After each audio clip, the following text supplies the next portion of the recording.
24 hours after President Biden banned all U.S. imports of Russian oil, the Kremlin now accusing America of unleashing an economic war on Russia. What Vladimir Putin is now being forced to do inside Russia to prevent a total collapse of their economy as more American companies tonight pull out. ABC's James Longman from Moscow tonight. Tonight, the Kremlin is accusing the U.S. of an economic war on Russia, one day after President Biden's ban on Russian oil and other energy imports. Russia's now scrambling to prevent economic collapse under a steady crush of Western sanctions.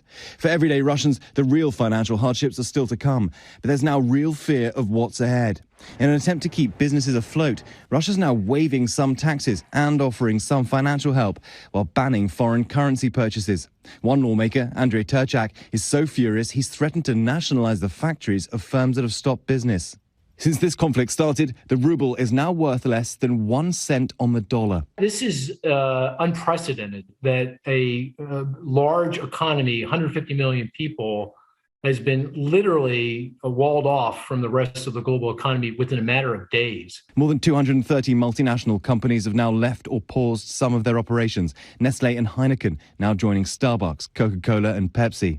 McDonald's also temporarily closing over 800 locations, more than 30 years after opening its first restaurant in Moscow. Like it. You like it? Yeah. Amazon and Netflix adding to Russia's online isolation. Visa, MasterCard and American Express cards no longer work, and there's now virtually no way to make international payments here. In response to the sanctions, the Kremlin's press secretary warning, if you're asking me what Russia's going to do, Russia is going to do what's necessary to defend its interests. And James Longman with us tonight from Moscow, and this language from the Kremlin tonight that the U.S. has launched an economic war on Russia, and Vladimir Putin is expected to address the Russian people tomorrow, James? Yeah, David, the bottom line is that whatever the consequences for his own people, Vladimir Putin cannot afford to be seen to lose this conflict. Russia is now the most sanctioned country in the world. He will address Parliament here tomorrow, likely with more plans on how he intends to save this economy. David. James Longman in Moscow tonight. James, thank you.